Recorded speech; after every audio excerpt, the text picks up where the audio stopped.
Dans cette vidéo, je vais te partager comment j'ai surmonté ma plus douloureuse rupture amoureuse. Bonjour les circadiens, j'espère que vous avez une belle énergie.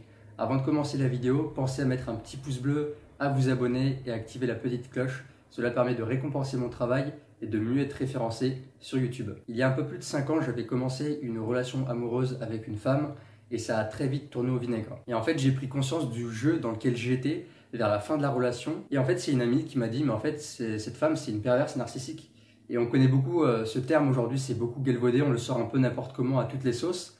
Et effectivement, je me suis rendu compte en fait que j'étais rentré dans une relation de manipulation. Et en fait, quand on est amoureux, on est aveugle et on se laisse un petit peu mener par le bout du nez. Et moi, c'était comme ça que j'étais à l'époque où j'avais cette faiblesse, on va dire, psychologique. Et que dans cette relation, du coup, quand une femme est pervers narcissique ou même un homme, ils ont tendance à jouer le chaud-froid. Un coup je vais vers toi, un coup je te repousse. Et avec plein de jeux psychologiques comme ça, des genres de remarques, des médisances, des choses comme ça, et bien en fait, ça commence à créer une certaine dépendance affective. Et moi, j'étais tombé complètement dans ça. C'est qu'à un moment donné, j'étais complètement dépendant de la personne, de ce besoin d'aller chercher de la reconnaissance, d'avoir de l'approbation, de savoir qu'elle m'aime toujours.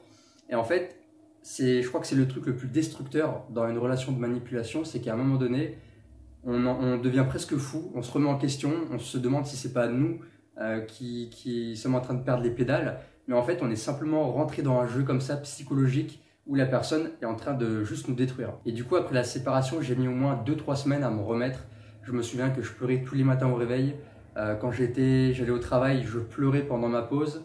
Et d'ailleurs, c'est à ce moment-là aussi que j'ai trouvé un nouveau travail, que j'ai bossé dans la restauration. Et quelque part, ça m'a fait du bien parce que c'était un métier nouveau. Il y avait beaucoup de choses à apprendre et du coup, ça avait un petit peu... en fait, ça m'a changé un peu les idées et ça m'a évité aussi de trop penser à la rupture. Donc, quelque part, ça m'a aidé aussi de reprendre un nouveau travail pour mettre ma tête ailleurs, ma conscience. Du coup, j'imagine que si tu regardes cette vidéo, probablement que tu as vécu aussi cet événement-là, c'est qu'après une rupture, il faut se reconstruire, surtout si la rupture a été très douloureuse. Il faut se reconstruire, on a perdu confiance en soi, on ne sait plus vraiment qui on est, on doute de soi. Et du coup, ce qu'on a tendance à faire, en tout cas pour les hommes, c'est d'enchaîner, on va dire, les conquêtes. Donc après la rupture, j'ai enchaîné quelques conquêtes. Et je pense que ça, c'est une manière de rassurer notre ego pour se dire, en fait, je suis toujours capable de séduire et d'essayer en fait de retrouver un peu de confiance en soi. Donc cette manière de faire, je sais que beaucoup d'hommes l'ont fait, moi aussi je l'ai fait, mais je pense que c'est une manière qui est très égotique, qui est très centrée sur moi, pour juste me satisfaire et être capable de nourrir mon ego et de le rassurer. Ensuite, peu de temps après ça, je me suis ouvert à la spiritualité. J'ai découvert tout ce nouveau monde et du coup, je me suis remis en question et c'est à partir de là où j'ai commencé à prendre soin de moi, j'ai commencé à savoir vraiment qu'est-ce que je voulais faire dans la vie, qui est-ce que j'étais. J'ai commencé à pratiquer un petit peu des méthodes de chamanisme, je me suis mis au yoga, au pranayama, etc. Et c'est là où j'ai appris à mieux me découvrir de l'intérieur à travers les pratiques méditatives, l'introspection. Et ensuite, je me suis ouvert à la santé naturelle. Alors avant la relation et même avant la rupture, j'étais déjà aussi dans une alimentation saine, je faisais de la musculation, je mangeais sainement, etc. Mais là, j'ai vraiment accéléré les choses et j'ai vraiment découvert en fait la santé naturelle, c'est-à-dire au début c'est rentré par la porte du biohacking, c'est-à-dire que je faisais des douches froides, respiration Wim Hof, jeûne intermittent, je faisais aussi une diète cétogène. Donc tout ça en fait j'ai commencé à l'explorer et c'est à ce moment-là aussi où j'ai découvert plein de choses. J'ai commencé à améliorer mon sommeil, ma respiration, etc. Et donc forcément quand j'ai commencé à mettre le nez dans ça, dans la santé au naturel, j'ai commencé à me sentir beaucoup mieux, à me sentir avec beaucoup plus de vitalité et du coup plus de confiance en soi. Et ça a duré un petit moment parce que à un moment donné en fait je me suis, on va dire, isolé. J'avais besoin vraiment de solitude pour savoir ce que je voulais, pour développer mes projets, pour prendre soin de moi. Et donc pendant ma période où je me suis pas mal isolé, j'ai pris beaucoup de temps pour faire du sport, bien manger, avoir un bon sommeil, faire de la méditation, visualiser un peu mon futur. J'ai aussi beaucoup étudié, pris des notes, fait du dessin. Donc tout ça en fait, ça m'a permis vraiment de reprendre confiance en moi, de mieux me connaître et finalement d'apprendre à être heureux seul et ne dépendre de personne. Et aujourd'hui, je sais que dans le développement personnel, on dit beaucoup qu'il faut être seul, se construire seul, etc. Moi, je suis plus trop d'accord avec ça, bien que j'ai quand même traversé cette période de solitude et qu'elle m'a été bénéfique. je pense que fondamentalement, on est des êtres humains et on a besoin de l'autre aussi pour se connaître et pour grandir. Donc même si la solitude, ce que j'ai vécu en fait, ça m'a beaucoup aidé à me construire, aujourd'hui je dirais que maintenant j'ai besoin de l'autre, j'ai besoin de créer des connexions avec les autres pour justement mettre en application aussi ce que j'ai appris seul, mais aussi parce qu'on est des êtres humains et qu'on a toujours vécu en tribu et que finalement c'est ce qui nous rend le plus heureux, je pense. Et pendant cette période aussi de solitude, j'ai pris pas mal de temps pour apprendre un peu la psychologie humaine, comment fonctionne la manipulation. Donc j'ai lu des livres, je me suis formé aussi à la PNL, tout ce genre de choses en fait pour vraiment comprendre un petit peu le rouage de l'esprit.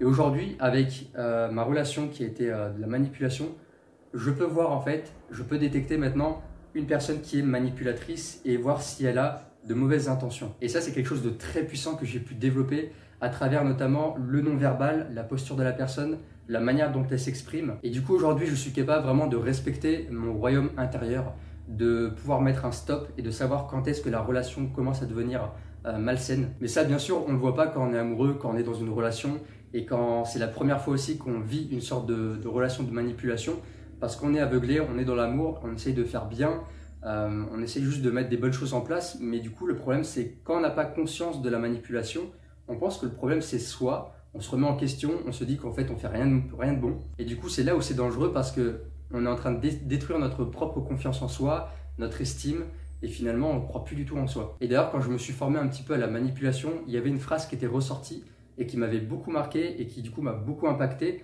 c'était « Il n'y a pas de colonisateurs, il n'y a que des peuples colonisables ». Cette phrase, elle est très forte, je sais que ça peut peut-être en brusquer certains, mais en fait, tout ça pour dire quoi? C'est que, en fait, il n'y a pas de manipulateurs, il n'y a que des personnes manipulables.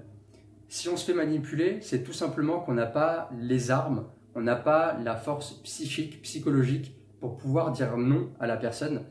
Et quand j'ai pris conscience de ça, ça m'a mis une claque parce que je me suis dit en fait qu'à ce moment-là, j'avais pas du tout les armes, la structure psychologique pour me défendre et pour juste prendre soin de moi et me respecter. Et ça, c'est une grosse prise de conscience parce que tant qu'on ne se rend pas compte que tout est en nous, c'est nous qui avons le pouvoir, c'est nous qui avons les armes de se protéger, et ben en fait, on va remettre la faute sur l'autre, on va dire que ah ben en fait, il n'y a que des manipulateurs dehors, il n'y a que des requins, il n'y a que des hommes dangereux ou des femmes dangereuses, alors que si on a les armes, si on apprend vraiment à que ce soit se renforcer sur le plan psychique ou physique, et ben en fait, il n'y a pas d'ennemis à l'extérieur. Et ça me fait penser à un proverbe africain qui dit « S'il n'y a pas d'ennemi à l'intérieur, alors l'ennemi à l'extérieur ne peut rien ». En tout cas, aujourd'hui, avec les années de recul, je peux dire que ce qui m'a vraiment aidé, ça a été l'introspection, ça a été aussi la santé, donc de bien manger, de bien dormir, de faire du sport, de prendre soin de son physique, parce que tout ça, finalement, ça donne de la vitalité, de l'énergie, de la force, ça donne de la clarté mentale. En fait, quand on sait qu'on prend soin de soi, qu'on se respecte, qu'on fait attention à son corps, à son alimentation, à son mindset, et bah automatiquement on reprend confiance en soi parce qu'on se fait du bien. D'ailleurs, j'aimerais bien que tu me partages en commentaire si toi aussi tu as déjà vécu une rupture amoureuse, comment tu t'en es sorti, qu'est-ce que tu as mis en application. Si jamais tu as envie de discuter, d'échanger avec moi, tu peux me contacter sur Instagram, je vais mettre un lien en bas de la vidéo en description, ou alors tu me laisses simplement un commentaire et puis on peut discuter dans les commentaires. Ça me fera plaisir un peu d'avoir vos retours et de voir comment je peux vous soutenir. Sache également aussi que je propose des accompagnements pour les hommes de 30 ans qui aimeraient reprendre leur santé masculine en main. Et tout ça, ça passe à travers ce que je viens de dire dans la vidéo, c'est-à-dire une alimentation saine, un corps solide avec du mouvement et de l'exercice, un repos nécessaire pour le système nerveux et pour le corps, et aussi de l'introspection à travers la méditation, la philosophie et le mindset. Si jamais tu veux en savoir un peu plus sur mes accompagnements, tu peux cliquer sur le lien en bas de la vidéo, tu peux réserver ton appel, c'est un appel qui est gratuit, on pourra échanger ensemble pendant une demi-heure et je vais voir avec toi comment est-ce que je peux t'aider et comment est-ce qu'on peut travailler ensemble. En tout cas, j'espère que cette vidéo t'a plu, j'espère qu'elle t'aura aidé. Encore une fois, n'hésite pas à me laisser un petit commentaire pour me dire ce que tu en as pensé et partager aussi ton opinion. Je te retrouve dans une prochaine vidéo, à très vite.